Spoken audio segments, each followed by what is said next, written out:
Where do I start? They say life imitates art. I'm trying to paint a picture.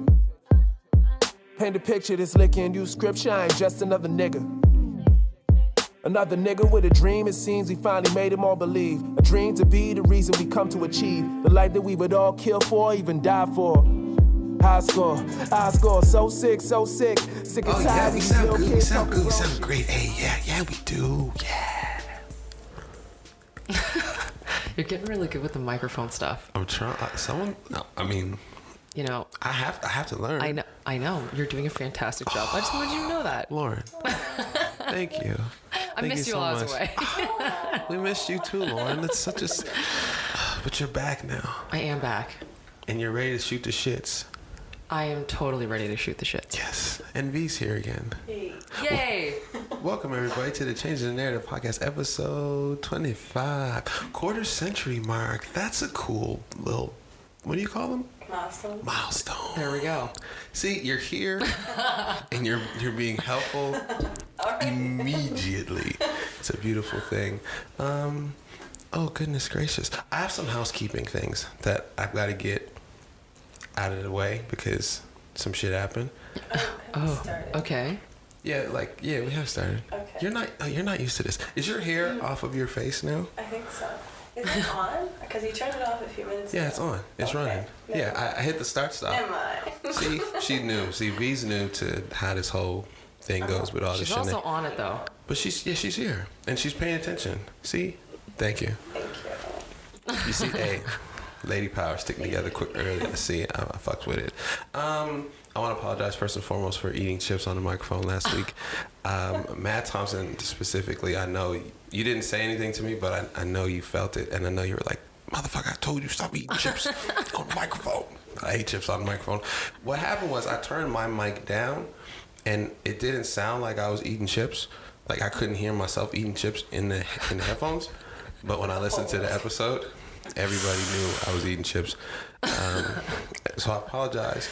I'm really working on not having the munchies during the episode. I'll be coughing in the mic this week. Be sick. You, But she's here, and she got knowledge. We just got to change that microphone cover when you leave. You sanitize it. For DWANE comes back, you got your germs all over it.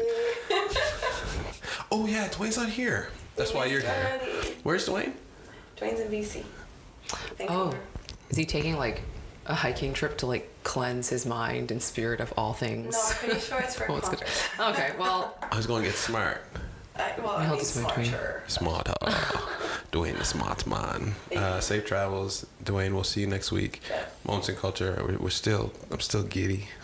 Mm-hmm. And I was looking through the footage, and it's so fucking incredible. Oh. And I made the promo video for last week. We talked about last week on the episode.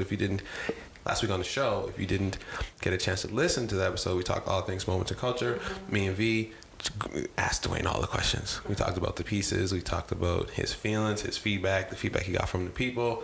His perception versus our perception of it. All the things. Yeah. So make sure you go back and check out episode 24 of Moment in Culture if you have not. That's number one. No eating chips on the mic. Check out DWANE. We miss you. We'll see you soon. I have an Art Pays Me hat on because DWANE's not here. You can also find these hats on artpaysme.com. Oh, as DWANE literally just messaged me. Let me know how the episode goes, and I'll do up the artwork. Oh, DWANE, we love you so much. That literally just happened as we were talking about you. That's... Oh, V. You're oh. What? You've been showing me the ways of the universe and God and things, and I feel like that was a godly moment. Nothing happens by chance. Oh, that was really cool. That was really cool. Get your Art Pays Me hat, artpaysme.com. I know I said it, but I'm saying it again. And CTN merch. If you did not see the Moments in Culture fashion show, Mindful Maggie on Instagram, she had on a really, really dope Change the Narrative t-shirt. Me and DWANE tried to get some hoodies on the runway, but it was a little last minute. But just believe, hoodies are coming soon. I was going to say, where's mine? It's coming. I'm excited. We're going to get our exclusives. Awesome. They're going to wear them and brag about them and get the people excited to wear them. This podcast has changed the way I perceive the word narrative. Oh, please talk more about that. Go. It's just, I just use the word more now. And it's interesting, I was helping held very dearly with a paper recently. I was like, oh, it changed the narrative. Yeah. Like, it was perfect. Yeah. It was perfect. Keep using it. But it's just, changing the narrative, like challenging the status quo in like different situations. Thank you. Thank you guys for that. Oh, thank you for listening and using the title of our show in papers that are going to get hundreds. Hundreds. Mic drop in this bitch. What else is going on? Ooh, just a quick tidbit of information. You will hear this on Tuesday, which means LeBron James will have beaten the Boston Celtics in Game 7 tonight. Just watch LeBron James do what LeBron James does. We'll see probably Golden State in the finals. That's all I have to say about LeBron James. Is LeBron James sponsoring this episode? No, but HOSTOFTEN provided us some stools that we're now sitting in that have backs on them. I have an old man back, like from back in the day, from playing all that basketball. So we really needed seating with backs. So shout out to Sid. Back in the day. See, that's what I'm talking about. That's what I'm see. Hey, dropping bars on them, girl. Deal thing. We have seats. Thank you, Sid. Thank you, HOSTOFTEN. And let's talk about our weeks. What did you do, Lauren? What did you do this week? I laid on a beach. Oh, tell us more. Yeah, please tell us about your trip. Wearing feathers. Yes, a little bit. I went to Grand Cayman last Wednesday with my sister. Where is Grand Cayman? It's like down south. Okay. Don't ask me about geography. Okay. Did you not pay attention in geography class? No. Okay. I did when it was important. Okay. Then when I got tested, it was like, no. Gotcha. You know, that's how it works. Yeah. If it's not useful, right, you just let don't it go. use it. Yeah, say bye. You just let it go. So you went to Grand Cayman. So I did. I went to Grand Cayman. 2 of my cousins live there, and yes. I know. So I got to stay at a place I didn't have to pay for, which is like total bonus. Thank you, Cindy and Jamie. Shouts to Amazing. Cindy and Jamie. Yeah. And we went down to celebrate Quemas, which is like their carnival. Okay. So feathers, duds, lots of sparkles. All the glitter. All the glitter. All the sweat. Yes. Oh yeah, you're talking. Yes. Yeah, you said the weather was interesting. Wasn't great. Okay. It wasn't great. Yeah, the first couple days we had some sun, a little bit of rain. Okay, cool. Right. You can cool it off a little bit. Yeah. And then on Saturday morning, the day of Quemas, of the parade, it's torrentially pouring in the morning.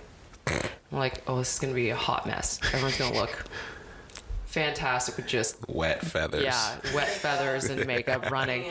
But by the time the parade rolled around, it was like scorching hot. And there were no clouds. There was not a drop of rain to be found. And so we got, I think, 45 minutes in and had to stop at a bar. Nachos, hydration. Fries. Yeah. Hydration. And then you have to. And then snuck into World's Gym for a couple pics. Seriously. Yeah. You got your flex on. Yep. Just for a minute. Do you, girl? And do you? I really want to see photos. I will definitely show you guys photos.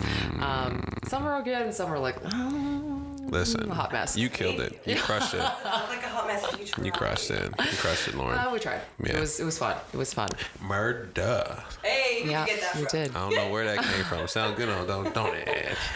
And there was a concert that night, all soca music. It was very fun. It was very fun. Did you jazz your face off? We did. We did for a little bit, and then the next 2 days after that were torrentially pouring. So we stayed in just like sloths and binge watched Grey's Anatomy, which I've never watched before, which now I feel like I've watched all of, which is, you know what, pretty entertaining. So had some Shonda Rhimes. snafus. Yeah. Her writing and her characters are Always very strong women. and very diverse. Like she diversifies the plot. The antagonist isn't your stereotypical person who you expect to be the antagonist. I just love her writing and directing for that reason. She directs too, right? Yeah, she did Scandal too, no? Yeah, Scandal. And How to Get Away with Murder. Oh, love that show. Those are the 3 shows where the characters were so diverse. Yes. ABC. Exactly. Shout out Shonda Very Rhimes. smart. Very smart. See? It was. Is she black? Yes, she is. You're like, She is a black woman. Is she? Yeah, I'm sure she's black, but now you make me doubt myself. Yeah. I'm gonna look this up. Google Shonda Rhimes. So the Caymans was good. Yeah, the game was good. Did a little volleyball camp too with my cousins, Yeah, you some of their did. friends. She's It was really black. fun. Yeah, she is. Confirmed. Much love. Black excellence up in this mic. So yes, it was really fun. Okay. Too short, but I did unplug. I didn't answer email. I didn't do any of it. Speak to it. Like, just... It was really, really important.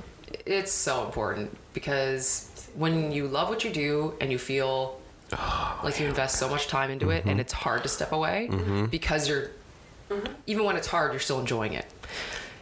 It makes it hard to make time for yourself to step out. So, and I'm glad that I did, because at the end of me, like right before I left, Dave was like, holy shit, Lauren, you gotta get on that plane and go lay on a beach and not look at anything. Like, you're getting tired. I'm like, yeah, I am. And so now I feel way better. And this weekend has also helped because it's only a couple hours of time change, but it was enough to mess me up a little bit. Yeah. But it was great. Good. And now when I come home, people are like, oh, you're a little bit tanned.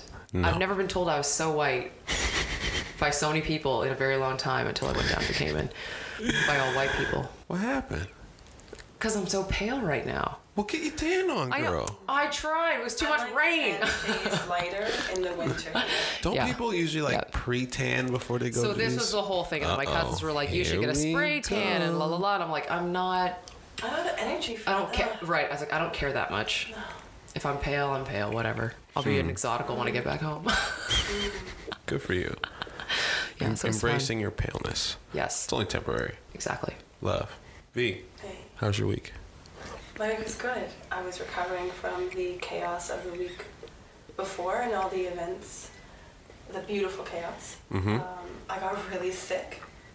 I'm recovering from a sinus infection. Really overworked myself. Surprise. I have a hard time not being there for my patients. So that was interesting. Forced a time out near the end of the week because I just kept getting sicker. So invested in my own little bit of self-care, even though I couldn't go anywhere. Yeah. But you needed it though. Rest and recovery. Yeah. It's all part of life, yo. You need it. And I've been dodging my phone, like, I know. Listen, y'all, everyone who's looking at this video saying, why did we just pick up her phone on Google so much? She ain't replying to me, y'all. I love you. I love you. But I just feel like we're overly accessible. Talk about that. I've been going through it for a long time now, for a while. But we go through our pain privately, and you have the right to do that.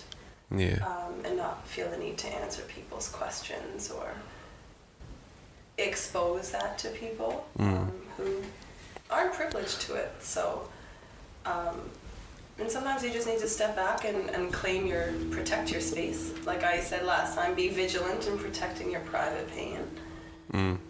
Bars. So I've been doing that for a while now and learning to do it unapologetically. Good. I feel a lot of guilt though. Like I can't even lie. I say unapologetically. Like I'm doing it unapologetically. That's the goal. Why guilty?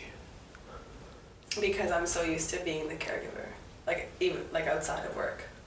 Okay. I'm used to being the go-to. Yeah. And a lot of times it's people trying to reach out and contact me, even who I may not know very well, but because of the energy that I give off.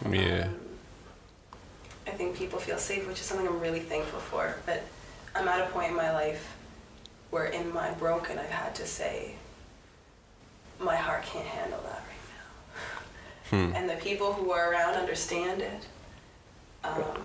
But those who don't know, how can they understand it, right? But when you don't have the emotional energy to explain that, then you have to like step away and pray that people understand. But you do it. That's a lot of talking. No, that's good. That's a lot of sharing, sorry. Listen, that's what the Change the Narrative podcast is all about, girl. You should know that by now. We share how we feel. This is episode 25. You should know that by now. You know what I'm saying? You know what I'm saying? Exactly. You know what I'm saying? This is how we get down on the show. We share, and that's why the people fuck with us, because they feel, and maybe this is me speaking for the people, but the people feel that in our openness and vulnerability that they can see similarities in themselves, or they appreciate being vulnerable because they see us doing it. And we're people who we're no better than anyone else, but we're doing some things that take some special sauce sometimes, or a little bit of extra work that maybe people don't understand or want to learn more about. And I feel like the more we share the nitty gritty stuff that we're like, oh, I don't want. And the poem for my future daughter. Someday I have a letter to my child someday. But there's a line in it where it says, when you wear your heart on your sleeve, they may think you're naive, but you possess more strength than the human eye can see. Because vulnerability is often perceived as weakness, but the older you get, or the more you grow up, the more you realize that it takes strength. Why is vulnerability seen as weakness? Oh, this is a good segue into what we're kind of thinking and talking about this week. Why is vulnerability perceived as weakness, Lauren? Go ahead. Because it's honest. And who the hell's honest all the time? About what they really want and what they really think about something and why. Why is it so hard to be honest? Look at social media. Scary. Our world is fake. Yeah. Everything around us is fake. It's staged. That's true. I had like an epiphany when I realized, once I started like researching content creation and like TV shows and a lot of the like reality TV. Oh. And most of what we're consuming is staged. Everything's a good word. It's fucking terrifying. So vulnerability is raw. Nothing's real anymore. But it also challenges people to feel. And a lot of people are comfortable not feeling. Like a lot of people are more comfortable living on the surface. And living in that fake realm where everything is photographed and documented and published for the world to see, because I gotta convince you that I'm happy and enjoying myself. But I think so many people are more content with that, and vulnerability makes it stirs things up and can oftentimes encourage people to work through things that they maybe haven't worked through, and it's a lot easier to just not work through that. Facts. Yeah. That's true. Yeah. And you know what's interesting? And this is kind of how my week was this week, where my love-hate relationship for social media is growing. Uh-oh. But in good ways.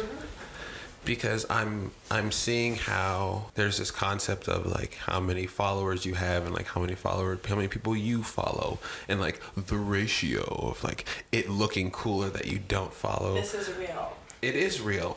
But then I started thinking, you're like, but there's so many people and so many things and so many people posting so much stuff. The more people you follow, the more challenging it is to pay attention to what everyone's doing. So then you realize, like, of these 300 people that you're following, like, how many people do you actually want to, like, do you care about what they're doing? Like, actually care? Because, like, if social media wasn't there for you to say, this is cool, would you tell them it was cool? I feel a way about that, though. Okay. And I think I've expressed this to you before. So I have a love-hate relationship with social media as well, very much so. 2 weeks ago, I went ham and deleted my Facebook and Instagram. And I take breaks as I see fit and as I need, and when I am demanding my privacy. But with a lot of the work that I do with youth, like whenever I go into schools and stuff, I see how excited the kids are to engage in these poetry workshops with me, because they're expecting like boring poetry, or they're expecting. And then we have sessions that like the kids are having, like, I shouldn't call them kids, these youth are having so much fun, right? So them following you on Instagram is them really, like, that's something I don't take lightly. And oftentimes when youth reach out, they'll message me privately. Sometimes they'll talk about their own writing, or sometimes if they didn't feel comfortable sharing their writing in a group, they'll message me privately and be like, I was too shy to share this, but here's this poem that I wrote. Right. I really invest in those relationships, so I follow everyone in the back. Right. Every one of them. Right. because I care about you. Right. Yeah. And but to them, that's how they understand it. Right. And if I didn't follow, like I have to look at it by their perspective. absolutely. Such a generational thing too, so I understand that for you that's validation. For you that means I care, and I'm gonna follow you because you're a young person whose future I care about regardless of how close we are. And some youth we've maintained and we've been in touch over the years from the time I met them till now. Yeah, I see. And as you said, it's a means of like reaching and connecting, and even with breaking it down to business, like it's about awareness. Like that first piece of the sales puzzle, the sales process is awareness. So, okay, cool, we're on social media and I can find you. But I find that I'd rather like cool find me, but then like either pick up the phone and talk to me or like send a voice note on WhatsApp or like let's meet in human form. Because like I'm trying to get away from using my thumbs on my phone as much as I am. And like using a phone for like what a phone is for. So dig deeper into that. Why are you learning that? And what are you learning by doing that? Because you're... I argue, but I want to let you speak first because you're learning important lessons. Okay, so I mean, I'm starting to see how much the internet, like in my love-hate relationship, like how much it doesn't matter, like how much we've been like convinced that this like place exists, like. And it's fucked up too because we're making a podcast that we're putting on social media and then promoting on social media for people to listen to. So like you're caught in it. But you're using it purposefully and intentionally.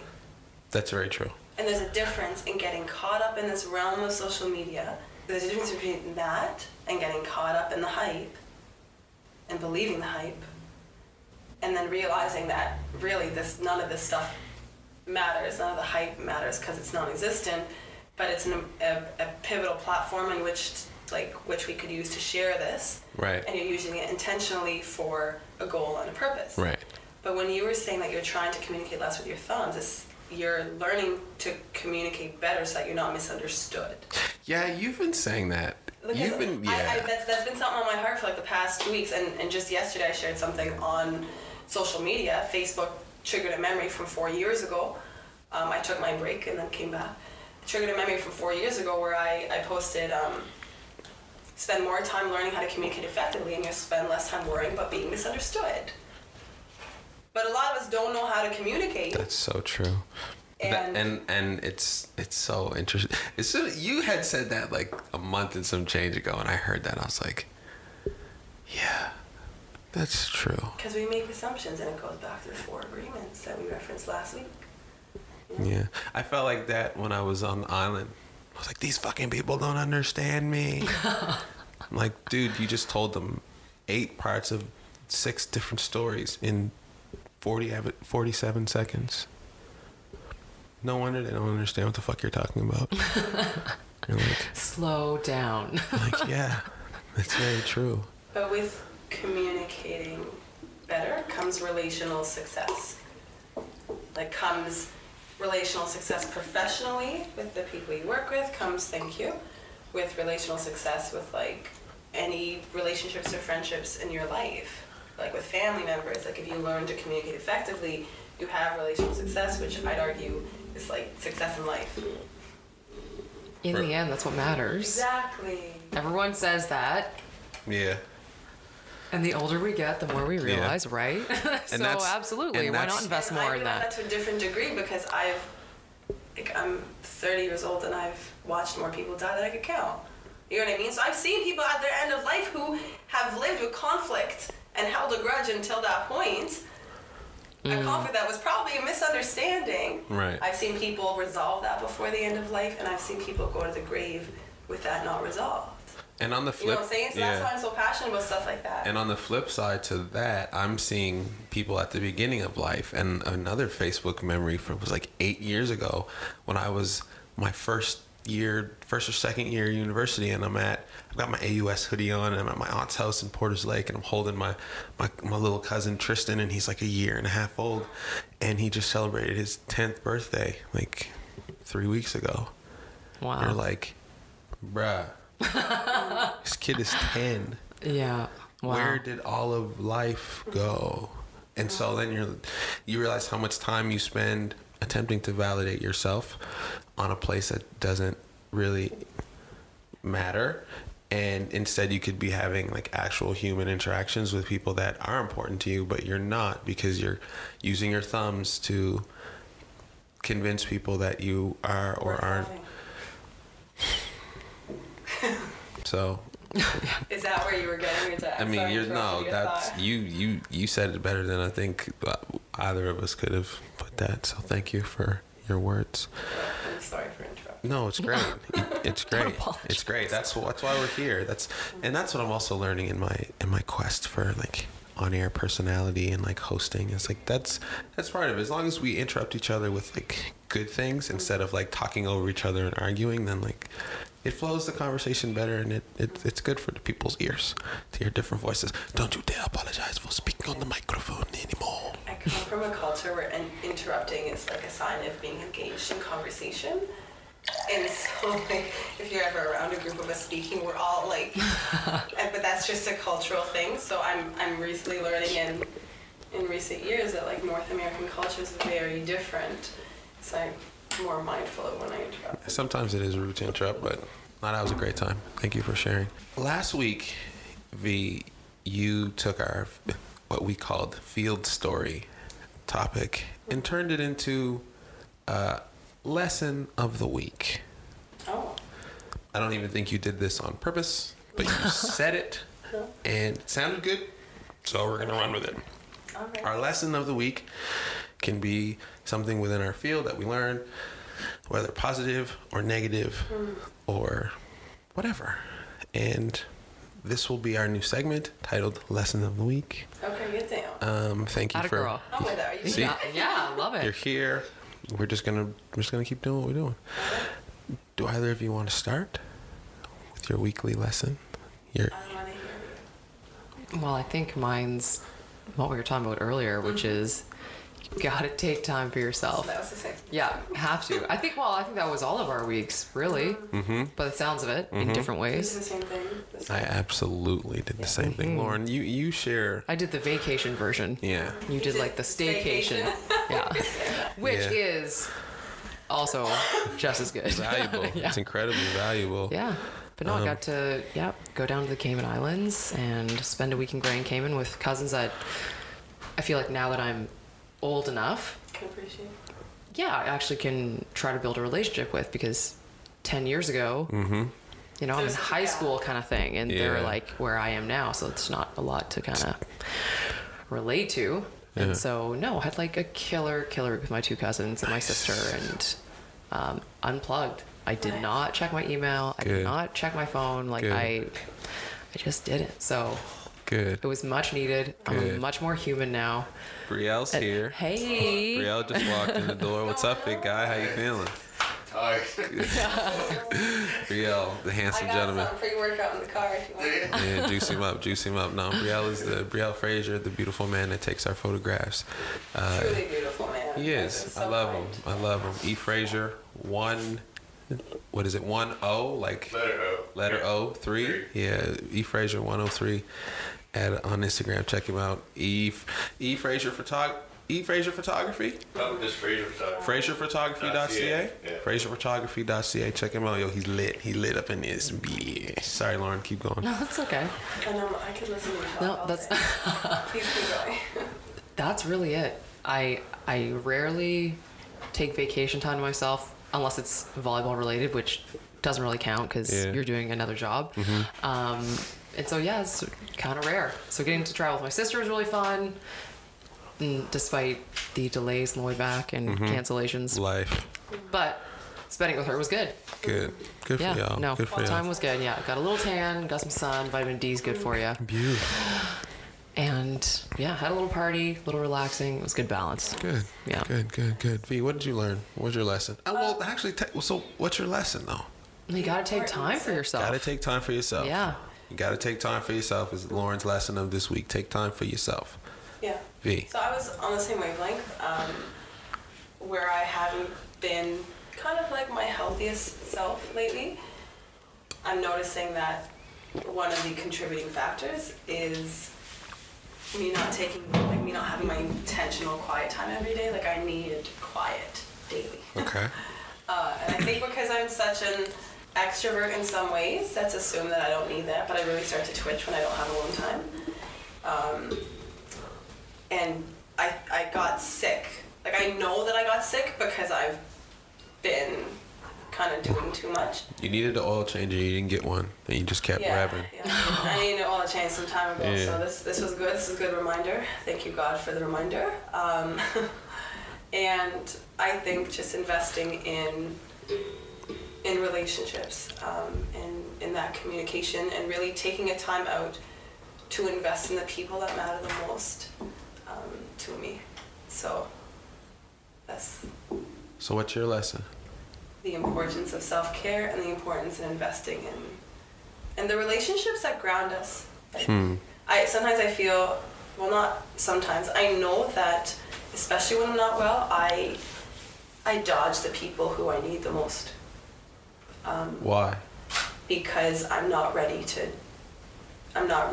talk. Because I know if I talk, it's just like how when I'm not well, I don't write. I'm my best self when I'm writing, my best self when I'm praying, dancing, when I'm doing things that are healthy for me. For me to write, that means I have to work through what I don't feel ready to work through right now. What I don't have emotional space for. And what I don't want to make emotional space for. So the people in my life have started to kind of call me out on it, the closest people to me. The people who don't catch feelings about me dodging them because they just know that, V's not okay right now because she's dodging my calls and my messages. They don't take it personally. And I love that. I'm so blessed. I'm so blessed with, like, the people in my life who get that. Yeah. But it's because... How hard is that to find? Hard as hell. But I'm very thankful because I've invested so much. Like, this is the thing. Like, I've invested so much in these relationships over the years that there's nothing I wouldn't do for these people. Like the court, and most of them don't live here. Yeah. But they are so present. And it's a testament to the fact that they live so far away, but they know how I'm doing better than the people who are right beside me. So it's hard to find, but when you find it and you invest, it flourishes. You win. Yes. Everybody wins. Yeah. That's dope. That's super dope. So investing in relationships. So self-care. Self-care and investing in the relationships that help. Yeah. I would say Uncle Jesse, shout out to J-Ro. We going to get ice cream this week. Aw. Where at, though? That's an important question. We haven't figured that part of the story out. DD's. Listen, she took over. Dee My mouth. Dee? DD's. I don't know who Dee is. We're going to go check Dee. What is it? Listen. Mexican chili chocolate? Whoa. Yeah. What? Oh, yeah. What? So good. Terrence. What? So good. If you haven't DD's is down the street Who? from our office. OMG. Deadly. And they also make killer burritos. Like, I'm talking homemade ice cream and gelato. Dee. Some with beer in it. Dee, I'm coming for your cream. Dee, I'm coming for you. Okay, we're going to go see Dee. Me and Uncle Jesse going to go see Dee. Good. Decision made for you. And Jesse is a person who I've recently connected with. Beautiful human. I love him. Had a Garth Brooks t-shirt on at the Tales event. He was beautiful. Him and Nicole. Shouts to Nicole. Yeah, Shout out to all the strong women who are holding down their men out there, because men would be diddly shit without strong women by their side. That's a fact. I'm just letting you guys know that straight up and down. We're going to get ice cream, and he's a person who I've learned about from a distance. I've heard people talk good things about him. I've seen his Instagram, and he's actually one of the few people who I enjoy small talking, like, via text, because he's fucking hilarious. He is really fun. He's really witty, and like he uses big words and like teaches you new words, and you're like, oh, keep talking. Like, I really appreciate all the knowledge I'm getting from having conversation with you. But I talked to him about Tales. He's like, hey, what if you did it like this? And what about this? And I'm like, oh my God, let's hang out. And he's the person who I think kind of, my brain was like, human connection. I need human connection. And I need it now.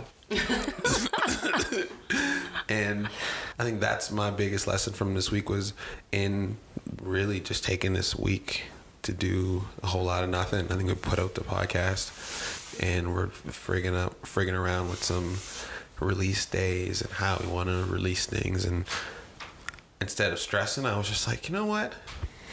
This podcast is going to exist for a very long time. This 1 week, if everything's not perfect, that's okay. It's going to get out. If I take a step back and relax, then it'll piece itself together. So no stress. Good. Did a few things with the podcast and slept, laid in bed, didn't do shit. So what's your lesson? In my... I didn't use my phone even a lot. I know. Bring you back. I know, right? All this to say, Hey, where'd you get that from? I don't even know where it came from. In having self-care and like self-time, I detached from my cellular device and then made plans to hang with people in person. Spend time. With human connection.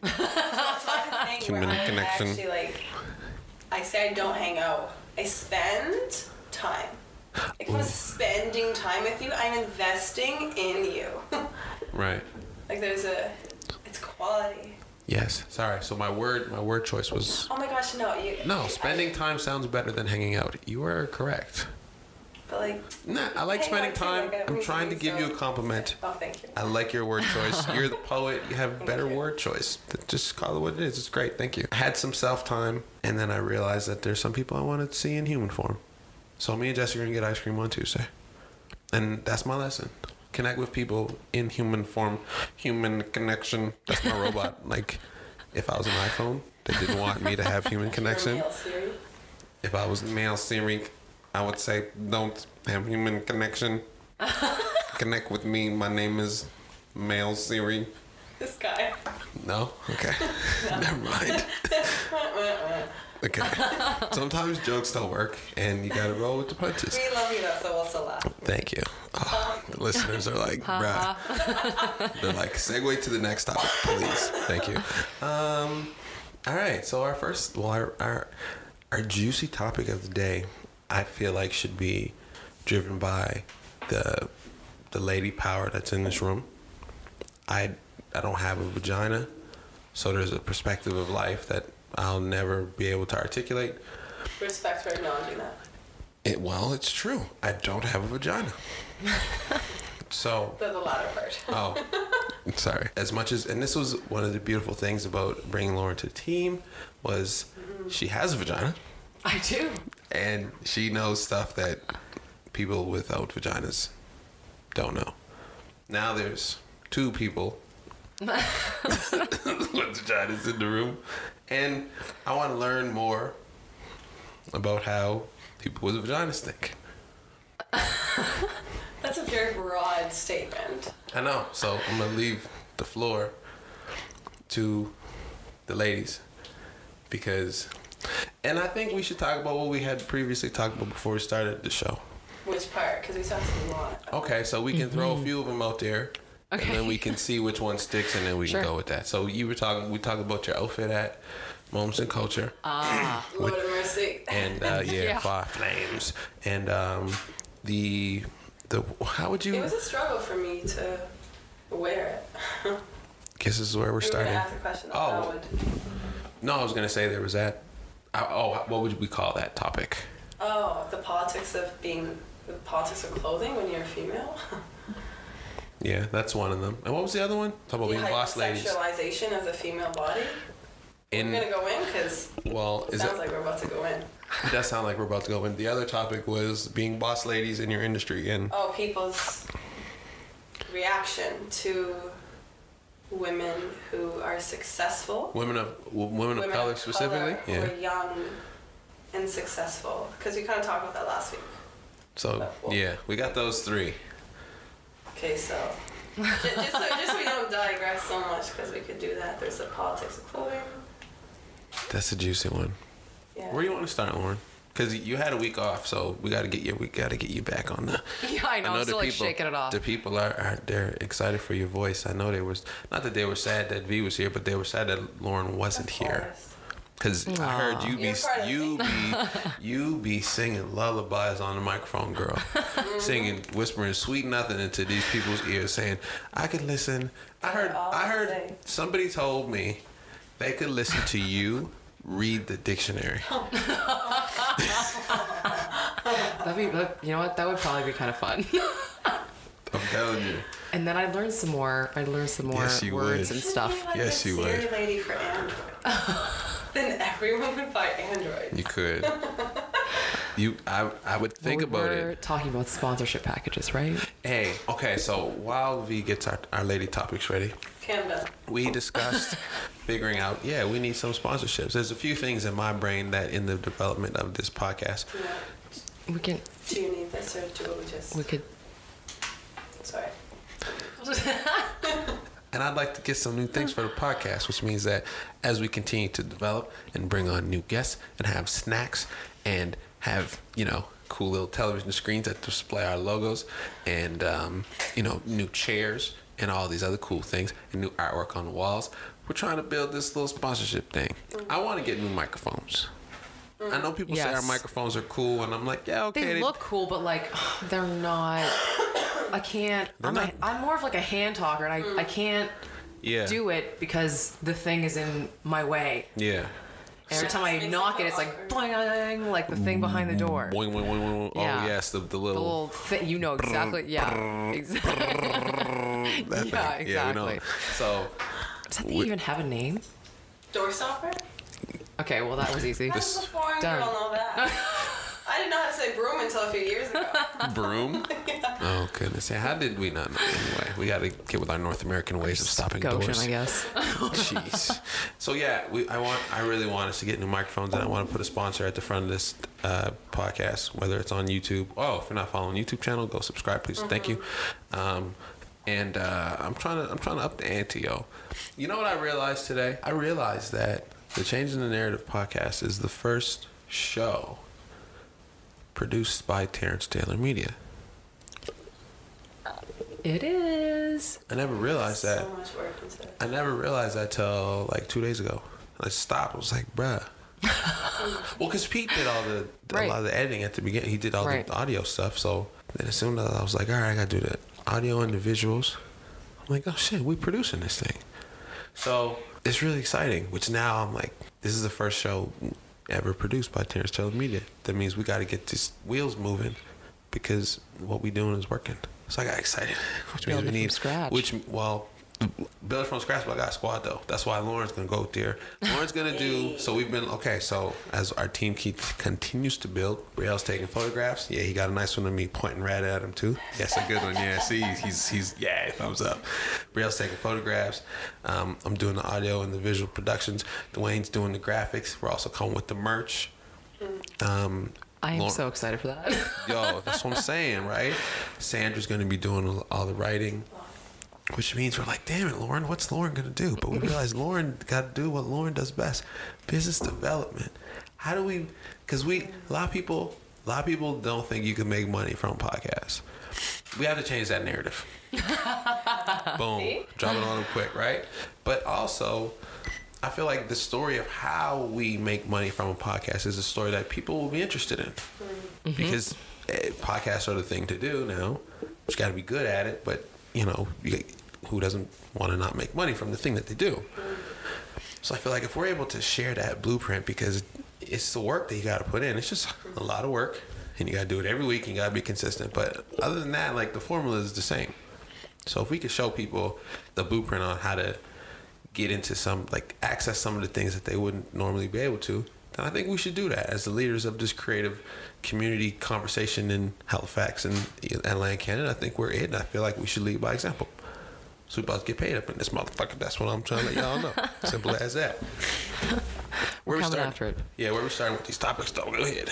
Well, why don't we start with the clothing thing, since I had very little of it on Saturday. Do it. Oh, okay. Yep. Go for it. Go ahead.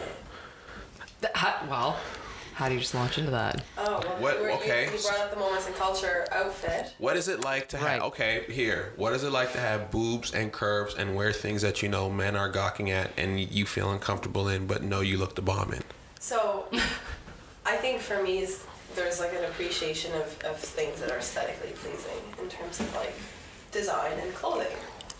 And I come from a very strict traditional culture that has adapted a lot of, so I'm Orthodox Christian, I'm Coptic, so that's one thing, but I feel like a lot of the Coptic What does that mean, though? So the Coptic people are my family's from Sudan and Egypt, and the Coptic people are the indigenous people of Egypt.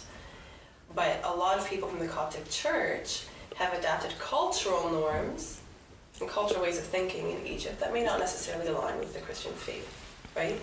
So there's this hypersexualization of the female body that isn't, isolated to countries like Egypt and Sudan. It's everywhere in the world. Well, in some places more so than others. So there's that aspect of it, and there's the aspect of being the priest's daughter. Yes, that's true. But then there's also being a female who enjoys fashion, who doesn't enjoy the hypersexualization of my body, but who's also cognizant of the fact that there's a place and time for everything. So I had this outfit that I really enjoyed. It's very aesthetically pleasing to me. I also was joking earlier about how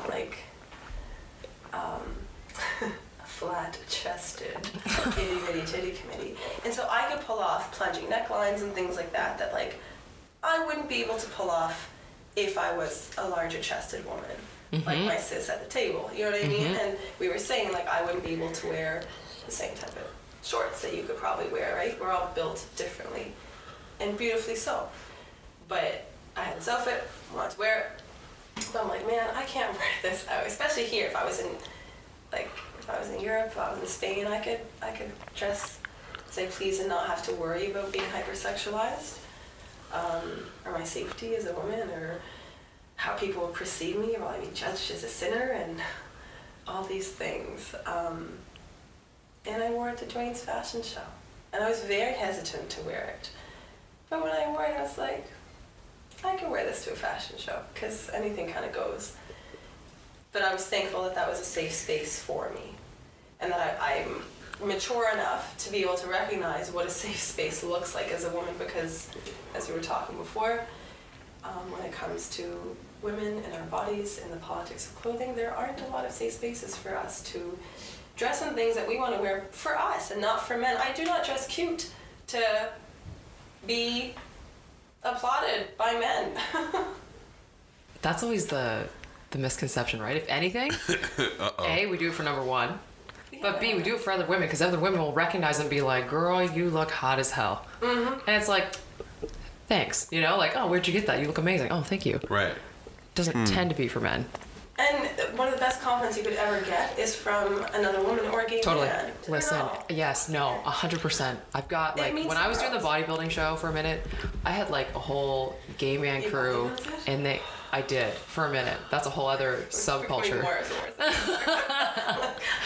That shit is not fun, by the way. That shit is hard as hell. Yeah, you guys. That actually helped me with more, body positivity, because I knew how hard that fucking is to do, and that shit is not maintained. I know how much tan, how many diuretics, how much lack of food. Your kidneys. Oh, crazy. Just, you know what I mean? To look like that for hours, I know what that takes now. So now, everything I see in front of me, I'm like, lies, lies, lies, not real, not real, not real. And then it's kind of like, so good for me, kind of thing.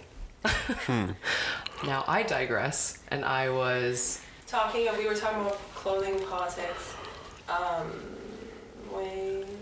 And your amazing outfit, which you guys should all see, because it was hot. Boom. I Woman Crush Wednesday. I'm serious. I didn't know Woman Crush Wednesday was still a thing. I asked people. There you go. They said it's still a thing. I Woman Crush Wednesday. Well, just don't spill that water on me. Okay, good. But this weekend at K-Mus, there's not a lot of clothing going on, period. That's the expectation. Right? So, exactly. That's the expectation. And I'm telling you, there was bodies from every part of the spectrum. From every color of the rainbow. People flying down for this stuff, right? And what I thought was interesting is while parts of that parade can be sexualized, I would say, it's only at the female's invitation. Her discretion. Yes. Right. So there is parts of the parade for KMAS where you're, they've got really great soca music and you're dancing down the street and it was hot as hell. But, we're strutting around in bikinis and feathers and glitter and Some women wear shorts. jewels. Like some women don't wear, like they'll wear shorts under their bikini. Yes, some wear shorts, some are wearing dental floss. Yeah. Hey. Whichever. And like I said, full rainbow, full spectrum of everything. But, during parts of the parade, you've got women like bending over, dancing like really, really sexually. And it's expected that a man approach her from behind, but he has to keep tempo. So like she's setting the standard and whatever. And if she decides to stand up and walk away, it's like, get the hell away from me kind of thing. Like, I'm done, we move on. So to like witness that was really interesting because there was no unasked for gropage that I witnessed. It was invited, Nice. and then it was sent away, and things moved on. That's uninvited. That's the pet peeve. Yes, That's of course. One of them. Like, what makes you feel like? What gives you a right to put your hands on my body? Yep. Bye. Yep. Sit down before I chop your hand off. Yeah. Exactly. Sorry. So, yeah, keep going. Keep going. Yeah. Well, I thought that was interesting to me because having hung out with my cousins on the weekend who are both very intelligent, very well educated, powerful businesswomen, to tell me that they made a choice to move down to the Cayman Islands for a certain lifestyle that they wouldn't necessarily find in Nova Scotia for their kids, which I can see.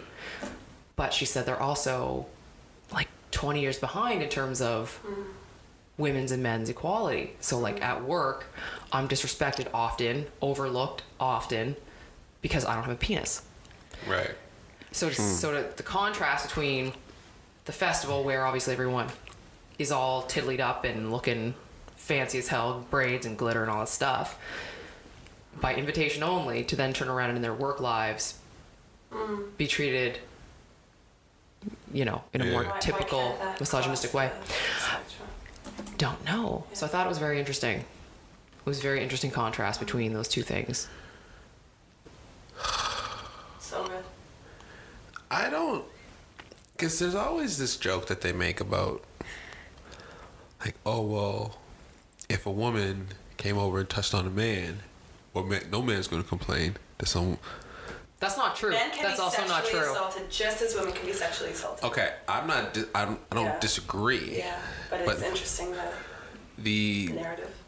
Yeah, because You know what I mean about that word? Yes. it's a great word. Great Absolutely. word. But it's something to think about, and not even like, I don't care, like, from the male perspective. Yeah, it happens, but the fact that we so easily downplay it, or like, oh yeah, no big deal, like,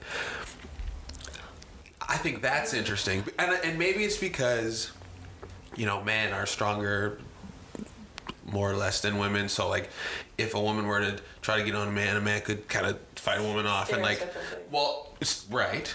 But I feel like that's kind of the narrative, because it's like women are seen as like delicate and like can't defend themselves. Like, I can see why. Yeah, I can see what you're saying. But my thing is, why can't it just be across the board? Like, you do not touch someone sexually or inappropriately, period.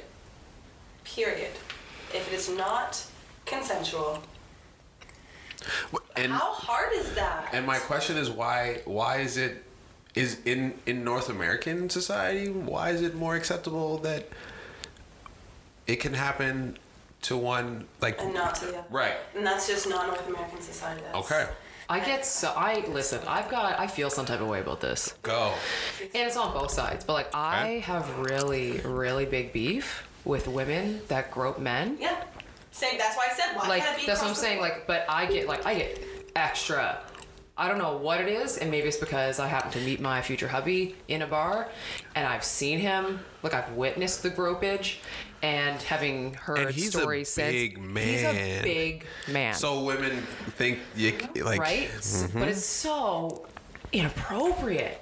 Like, I'm like, and he, again, and that's disrespectful to the other woman. That's disrespectful to you. So as that's a woman. right. So this is what I'm saying. And at the time we weren't together, but when you say, oh, we kind of just brush it off, same thing. Like, he and I have talked about it, and I'm like, are you basically fucking kidding me?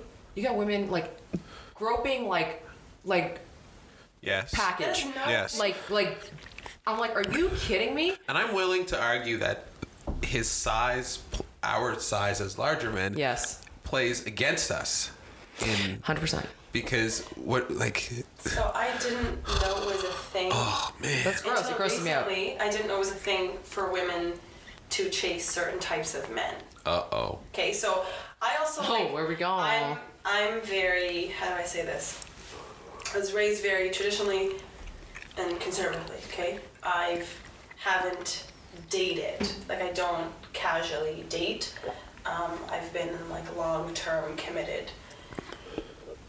But I've never been someone who's, like, out looking for people. And so I don't know how that world works. I'm naive. I'm aware that I'm naive. I'm really happy to not be a part of it. But I just learned recently that some women chase certain types of men, like height is a thing. I saw a meme online that said, it was a picture of like a plastic type woman. Yes. And it said, I can't tell when you can't tell if you like him or if he's just tall. Ugh. But I find that so insulting as a woman. Mm-hmm. I find that so insulting as a woman. And Why? because the fact that someone would think that I'm with someone based on how they look like alone is insulting. Like, you don't know me, and I can only decide if someone's attractive after they speak.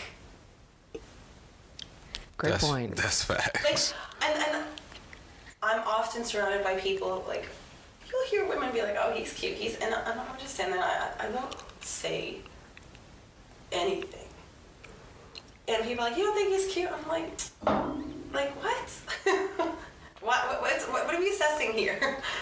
But women can be just as Oh, I know. sly and bad. And I'm sheltered from a lot of that because of the women that I have in my life are so stellar. Well, and same. I'm so grateful. I think so that's why it grateful to pisses me not off so know much. of that world. Yeah. But I feel like we may not know each other that well yet, but Yes. I feel like we're on the same page in this regard because Definitely. if I, as a woman, am not okay with a man, I'm not okay with you touching me with invitation. If I'm out with my sister, if I'm out with my friend, and we're having appetizers or whatever, and you take it upon yourself to touch me when it's not invited, I will say something about it because it's not okay. But why is it okay for a woman to do that? It's not. So let's just make the playing field even. Well, and don't also touch people who you should not be touching. Well, and you can't, and I think you just don't get to go talk about like, oh, you talk about it from one way, rah, like, rah, rah, right, I'm gonna grab your right, No, which just doesn't make any sense. So, because that's a double standard. it is a double standard. So, Terrence, we don't support women groping your ass, okay? Thank So you. look out. Hey, yeah. The hypersexualization of the Don't come female after me because body. Lauren Yeah. will get you. Yep. The hypersexualization of the female body, there are females who also hypersexualize men. And the hypersexualization of the female body is wrong in all aspects in my regard, or my perspective. At the same time, make sure that you as a female or as a woman are not doing that to other humans. Point blank. And we do the same thing to other women. Mm-hmm. Like, we hypersexualize other women's bodies. All right. So, politics of clothing, like something that I had mentioned earlier as well, is like work clothes. So, because I'm so young, I'm just going to take it upon myself to kind of move through these topics. Do it, yeah. Because Do I'm, it. as I mentioned last week, I'm young, I'm a woman of color, I'm always the youngest professional in my field. I'm very cognizant of the fact that people judge me when they see me. And I'm very cognizant of the fact that how I dress is a representation of what I want that judgment to look like. Whether or not I like it, that's my reality. You know what I mean? So how I dress for work is very different than how I dress outside of work because work is professional. But at the same time, as a woman with shape, I could wear all the baggy clothes in the world, all the loose fitting dress clothes in the world, and you could still see some shape. And I had a coworker say to me, like, we were talking about this, and I loved the fact that she was so empathetic, but she was like, V, like, you have curves. Like, that's it. So people look at you differently, you know? But how are you taken seriously? How do you make sure that other people take you seriously as a young professional woman of color in a man's world, a white man's world? You know, and I asked that question, but what I choose to do is use it as motivation to, like, shatter the expectations. Oh, of course. Yeah. Right? It's motivation, because you could be bitter about it and you could complain, but that won't get you anywhere. Yeah. So for me, it's knowing the place and time for everything. So my Moments in Culture outfit was for Moments in Culture. Right. You know what I'm saying? But work is work. Lauren, how do you deal with that stuff? And do you deal with the politics of clothing in your workplace? My current workplace, not so much, which is awesome. Because that's a different environment than I think most workplaces. Yeah, I'd say so. In my past life, like before I was done school, I was working at a restaurant chain out west, and I moved pretty quickly out of serving into management, and it was because my assistant manager at the time, she was amazing. She used to play for the volleyball team that I played for before I did. She was like, of course, why didn't I think of, putting you on some of the shift stuff sooner? I'm like, that's a natural kind of progression. And so as I started working in management and doing a good job, because these are the kinds of people skills that I'm used to, the environment, but the environments that I'm used to, like very similar, like teams, like a sports team, only it's on a restaurant floor. Yeah. Everyone's young, everyone likes each other, and cool. We basically get to hang out while we're making sure that people have a good time. Boom. But the regional manager of the couple of stores in Manitoba, I don't think felt the same way about me as the assistant manager did. And at the time, I think I was about 23, and he was like 31 or 2. I was taller than him. He was white, which may or may not have anything to do with the way, like, his opinion of me. Yeah. But when you have to move into management with this organization, you have to take certain tests. And one of them was like a personality test to see if you're like a fit for their type of management. Okay. And knocked it. Duh. I'm totally right in line with what they're looking for, but he was surprised, and he had to sit me down to take me through the test results and said to my face, well, Lauren, I'm really surprised because when I did your training for you to become a server, you used to make a lot of jokes, and you seem like really unprofessional. And so I thought this was going to go, like, this could go one way or the other. And I just sat there, I was like, shit, man, I've never heard this before. Okay. So I'm like nodding and smiling, and I'm thinking, have I just not been told I'm shitty my whole life, or is this guy just full of shit? Because we internalize it. Of course. So of course I'm like, okay, so how did I come across in that? And as I would, I'd go back and try to analyze how that went. And I'm like, no, I was just myself. Yeah. The people that I was working with or would have been working with were really nervous about training. They hadn't done this before. I grew up in restaurants, so try to make jokes and make people feel relaxed so they can learn the most they're going to learn. And then if I'm going to be working with these people, I want them to be good at their jobs too. Of course. So apparently that seemed unprofessional. But I remember, kind of taking shit off of him when regulars at the restaurant would tease him about it being my shop and not his. Right. So there was a bit of a... That didn't go well. Back and forth. No, it wasn't. And I ended up leaving because my dad was sick. So that's why I moved back to Nova Scotia. Yeah. Because I was on the track, right? And it was fun. So I was like, oh, sure, I'll keep going for a little while. But it was interesting because I remember leaving, doing my last shift, and as I'm walking out the door, he's standing there super awkwardly. And he's like, do you think I could get a hug? And I was like, yeah, all right. Again, I'm wearing heels that day. I'm like towering over him, right? Like give him the hug, but he was just like so awkward. So I don't know if that was an acknowledgement of like he kind of screwed up, or if that was just like him being super socially awkward. So to this day, I'm still not sure, but that wasn't necessarily because of the way I dressed. Yeah. But definitely, I think my stature had something to do with it. So when I worked at the prison, I created, history in Canada in corrections. Talk about it. And I will never be credited for it. Talk about it. So I ran a medical and psychiatric clinic.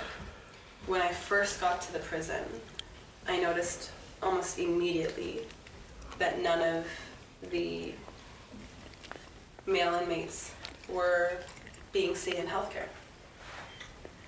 And Black Nova Scotians, no thank you, are 6% of the population in Nova Scotia, but they're 16% of men who are incarcerated. So I'm in a medium to maximum security prison, and I know that y'all are here. So where are you? Because I know that you're probably not healthy. So I pitched a proposal to the institution to dedicate some of my care to the Black inmates. And I was not ready for the amount of backlash. I was not ready for how I would be treated. I was not ready. I was already treated poorly because I'm a young, not terrible looking female who's a woman of color. And I'm a professional who's a lot younger than everyone around me.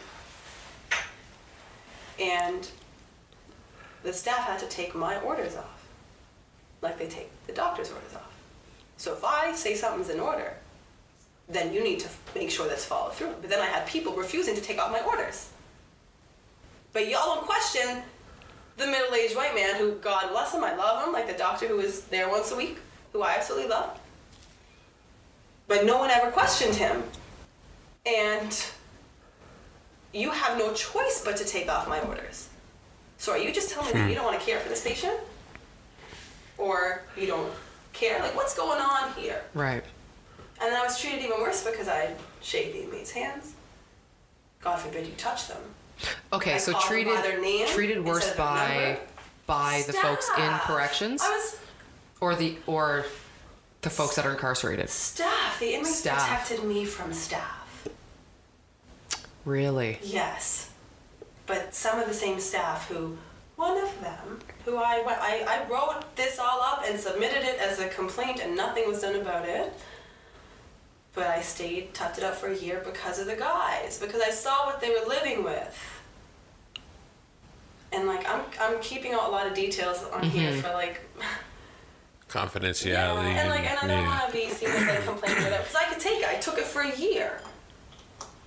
But being able to take it and having to take it are two different things, right? That's facts. When coworkers who have to take out, some of the nursing staff who have to take off my orders are saying to me, you people just use your race to get whatever you want. You come in here thinking you can make all this change. Why? Change? By giving healthcare to everyone who deserves it equally? Like, help me understand. But if I wasn't a woman if I was a woman in that position, it would have been different. But I feel like being a woman of color, I don't want to say the location, but in a very rural part of Nova Scotia, where me even driving to work, when I reached the town where the prison is, all eyes were on my car. You know? It was a brutal reality every day where I was reminded that I live and breathe and work in a man's world. And sometimes I was treated worse by the females. How does that work? Oh, the woman-on-woman hate? Because Lauren mentioned earlier about how women aren't dressing for men, they're dressing for themselves, and then it's nice to get a lady compliment, but I mean, I've almost heard the opposite, that women be more catty and that outfit ain't shit. And that's how men be hating, like, oh, he ain't shit. But the thing is with women, I think, and it's kind of something I mentioned off mic beforehand, is, at least for me, where I'm so naively nice, and I live in a euphoria in my head where people love each other. Like, I live in a... That shit ain't real. But in my head and in my world, that is real. It's a possibility if we love each other accordingly. And that's the gospel I was raised in, and that's the gospel I try and live in. You know what I'm saying? Like, I live in that world. And then I was saying people meet me and are like, what are her intentions? Why is she so nice? Or other women meet me and just don't like me for reasons that I have no power of. And I never realized this until recently. You know, until like certain females have done very hurtful things for no reason. I haven't done anything to you. I don't even know you like that. But that's also the reality we live in, is if some women may perceive you as a threat, if you're educated, if you're not terribly ugly. Like, listen, can you just call it attractive? Because not terribly ugly is such a... There's too many words to say what you're trying to say. When you look good, damn it, they be hating. If you're, you know, educated, like I don't just have what I have because it fell into my lap. I worked my ass off to get to where I am. And I don't go around talking about it. Most people don't know about my professional life. And the extent of my professional life. Like, honestly, you need to... It is what it is. But some people act like stuff has just been given to you.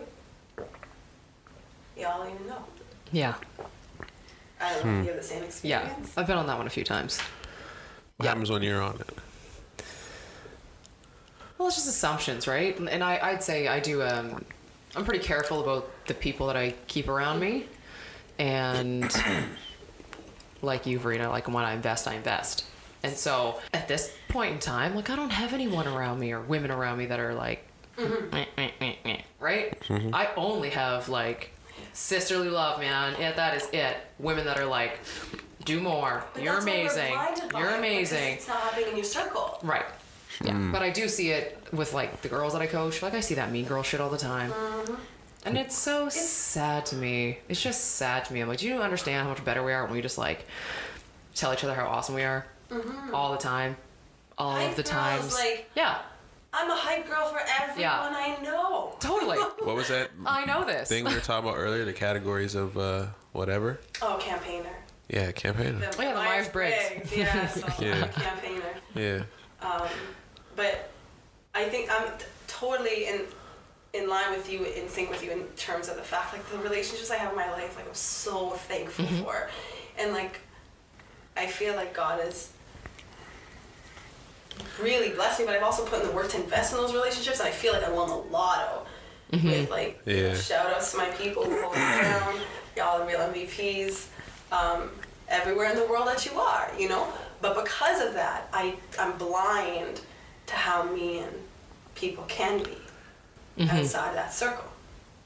You know what I mean? And that sometimes people who you have no affiliation with, you'll hear something or you know, and it's, when it does happen, I'm like a child, like I get so hurt because I'm like, why? What did I do? Yeah. But that's the reality of the world. Well, I've definitely been, it's definitely been in my life when I've worked for some older women that had to go through a process to get to where they are in their career by being held down. Yeah. And so that was sort of passed on in a way that was like, well, you got to pay your dues. We're not even going to have this conversation until 3 years from now when you've paid your dues. And I'm like, okay, this is just stupid. So I know I'm better suited for something different. I know I can do more, and you're not letting me because you refuse to acknowledge. I'm out of here.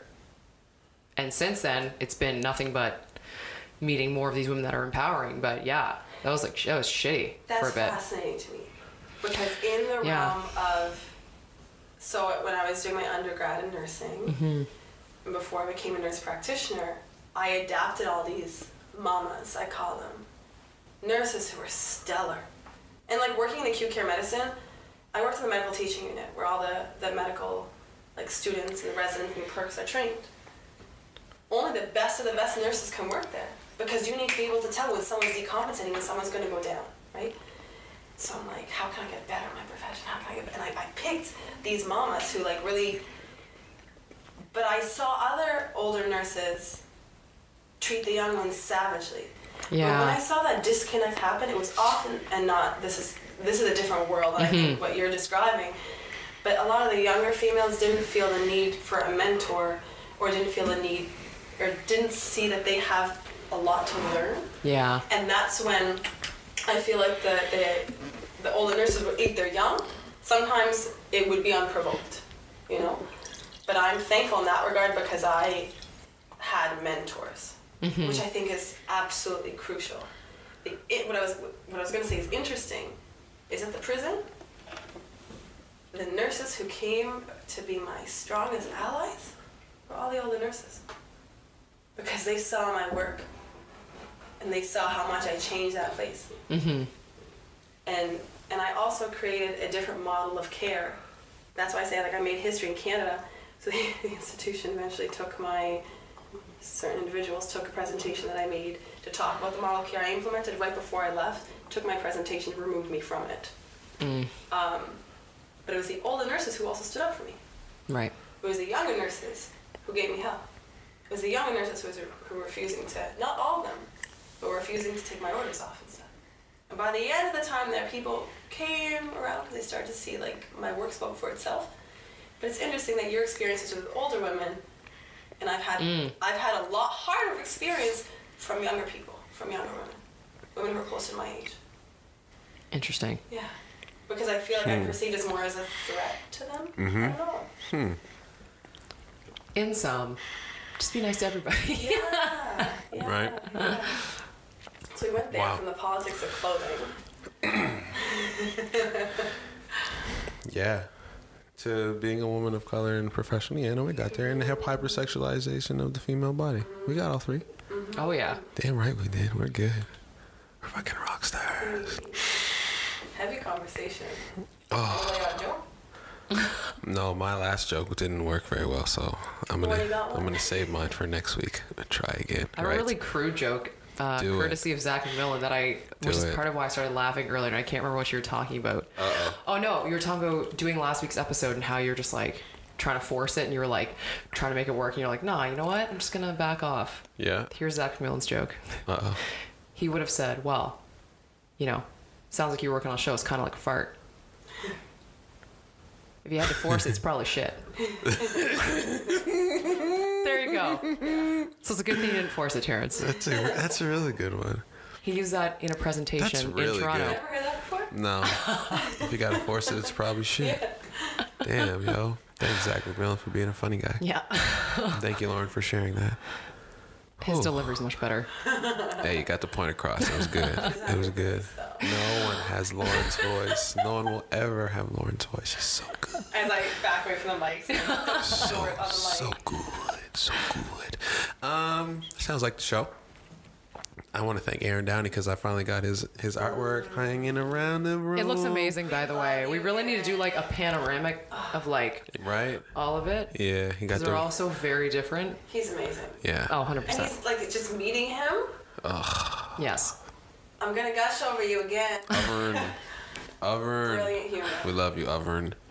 You're a great man. I'm glad life is coming together. Quality people. I have a big announcement for you guys next week. Lauren knows. I'm excited. V, I think you know. I do. The people don't know. Hey. We find that happy balance of life. We found the happy balance of life. We get into it. Lauren, where did they find you? At Placemaking4G and at Common Good for All. By the way, go to p4g.ca because if y'all are looking for a job, we have 3 contracts right now. I go away, the boys keep playing, and holy shit, we have 3 contracts. By the way. Damn right. So if you're looking to work with our man Sid at HOSTOFTEN, look it up. He's the general manager to help him grow this booming business that he's got. Yeah. And if you're looking to move to Cape Breton in Sydney, if you're an engineer, look it up. Efficiency 1 is hiring. And the town of New Glasgow. They're looking for like an events communications coordinator, upward mobility, working for the town, get to go to all the parties. Just saying. All the parties. Check them out. All those positions are at p4g.ca. Yes. Hit us up. I love that you're placing people in what sounds like pretty dope ass fucking jobs. Yeah. Seriously, these are not some number 4. Yes, P4G.ca. No, these are not some shitty whatever positions. These are some legit positions. Upward mobility. Ooh, baby. Get it. Ooh, baby. Get after it. Absolutely. See? This is gonna help connect you to real money, people. See? Okay, That's get a it. job. That's it. That's it. That's it. V, where do they find you at? At VERENA'S, VERENA'S. Please don't misspell my name. I spelled her name wrong last week. She told us not to spell it wrong, and I was listening, and I didn't listen. But It's all right. we'll spell it right this time. We had a good laugh. Yeah, it was good. Thank you for that. Where are you at? Instagram, Twitter, Facebook. Don't look at my YouTube. Look at our YouTube. Look at this YouTube. Yeah. Or look at this YouTube. There you go. That's it. That's it for you? Twitter. Yeah. Twitter at VERENA'S, VERENA'S. On the tweets. Terrence J. Taylor on Instagram. Watch CTM on Instagram. And Facebook too. TerrenceTaylorMedia.com. CTM Podcast. We are on YouTube. Oh, please. Oh, we have. Do Terrence a favor and look at the Just go to the YouTube channel and watch these. Send them to your friends. The full-length videos are on Facebook too, so you can find them there. I find a lot of people watch videos more on Facebook than they do on YouTube. And that's the dilemma. You're like, do I post on Facebook? Or do I post on YouTube? And then I'm like, I'm not going to post it at all. Or you post it on both. Just post it on both. Watch our videos. We need viewership so we can get sponsorship. Yep. So support us. Support us by sharing. Support us by subscribing, downloading, telling your friends, posting about it. We're going to keep shouting out all the people that keep showing us love. So we need you to keep sharing the love with us. Simple as that. We don't have a question because we're out of time today. Make sure you send your questions to ctnpod@gmail.com. ctnpod@gmail.com. Yep. Or the Instagram. Just hit us up. You find us. Oh, baby. Baby. Dun, dun, dun, dun, dun, dun, dun. Hey, get up on this. Push it. That push it real good. That's the show. See you beautiful ass people next week.